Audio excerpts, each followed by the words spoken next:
ডন বনেগা ডন, Bavuma প্যান্টটা খুলে ফেলাইছে ইন্ডিয়া।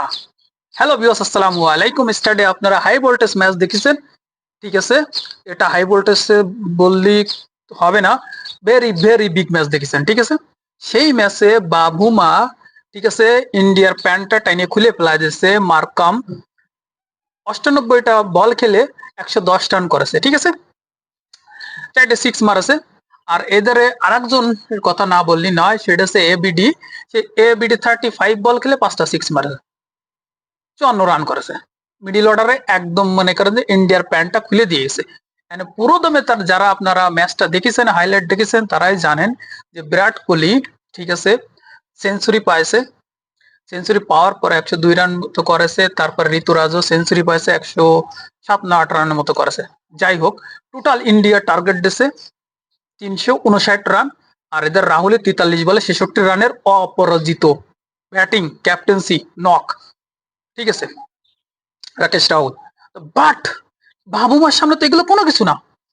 সে জন মানে কেটে যান 26 রানের সময় ডিকক আউট হয়ে গেছে, কোনো সমস্যা নেই। মার্করাম রে নিয়ে বাবুমা শুরু করে দিয়েছে, কষ্ট কষ্ট কষ্ট কষ্ট করে মার। বাবুমা সিক্স মারার পরে ফিরে সিক্স মারতে যে 46 রানের সময় আউট হয়ে গেছে। ডোন্ট ওয়ারি, ম্যাচটা 127 রান তোমাদের নিয়ে গেছে, সেকেন্ড উইকেট পড়ছে, ঠিক আছে? তারপরও বাবুমার মাথায় কোনো টেনশন নেই, সে বসে পড়ে খাবার খাচ্ছে, ঠিক আছে, লুডুস খাচ্ছে, কেক খাচ্ছে বসে পড়ে। আপনারা দেখবেন ভিডিওর মধ্যে রয়েছে বাবুমা কত টেনশন ফ্রি। একটা টিমের যে সময় ইন্ডিয়ার মতো একটা বড় টিম আপনারে 359 রানের টার্গেট দেবে, সেই রান আপনি চেঞ্জ করবেন ইন্ডিয়ার হোম গ্রাউন্ডে, ব্রাদার, এটা আনবিলিভেবল। এটা মানে পসিবল না, কিন্তু সেটা পসিবল করে দেখাইছে, ঠিক আছে, সাউথ আফ্রিকা। এবং 4 উইকেটে জিতছে সেই ইন্ডিয়ার হোম গ্রাউন্ডে। সিরিজ সমতায় নিয়েছে। প্রথম ম্যাচটাও জিততে পারতো যদি টপ উইকেট না পড়তো টপ অর্ডার ব্যাটসম্যানরা। ওই দিন কাজে মার্কাম মার্কাম তারপরে উইথ ডিকক, এরা একটু সময় টিয়ে থাকতে পারতো, কিছুটা রান করে যেত আর জিতবে কে। ওই সময় তো বাবুমা নাই, জন বানেগা ডন সে তো নাই। আর জন বানেগা ডন যখন ওই জায়গায় না থাকবে, তখন ম্যাচ কিভাবে বেরোবে? আমার কথা বোঝেন, ম্যাচ কিভাবে বেরোবে?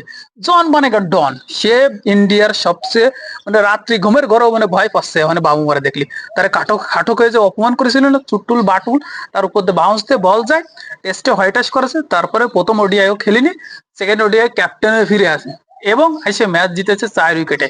এবং লাস্টে সিরিজ সমতায় নিয়ে আর তো হয়ে গেছে, এবং সিরিজ জিতার পালা আফ্রিকার। অপরচুনিটি আফ্রিকার হাতে অনেক বড় আছে। আফ্রিকা যদি এরকম ব্যাটিং করতেছে, যেভাবে চলতেছে, যে মাইন্ডসেট নিয়ে খেলতেছে ক্রিকেট, আফ্রিকা সিরিজ জিততে পারে।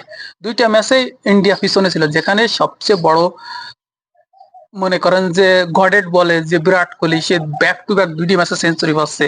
সেই জায়গায় ঋতুরাজ সেঞ্চুরি পাইছে, সে রাহুল ফর্মে আছে, জাদেজা ফর্মে, রোহিত শর্মা ফর্মে, ঠিক আছে, কে নাই। কিন্তু বোলিং লাইনটা একটু দুর্বল, যে জায়গায় বুমরা নাই বা মোহাম্মদ সামিরের নেয়নি। তারপরে হচ্ছে মোহাম্মদ সিরাজ এদের মতো বোলিং দিয়ে বসাই দিয়ে হারপিত, তারপর আছে এদের দিয়ে বল করাচ্ছে ইন্ডিয়া। কুলদীপ যাদবকে কালকে ভালো ধোয়াদ হয়েছে, ঠিক আছে, প্রতি ওভারে তার 7.5 উপরে রান দিয়ে দিয়েছে। টোটালি ইন্ডিয়ার আচ্ছা তারা বাস দিয়ে প্যান্টটা টাইনে খুলে ফেলা দিচ্ছে বাবুমা। জন বানেগা ডন, জন বানেগা ডন।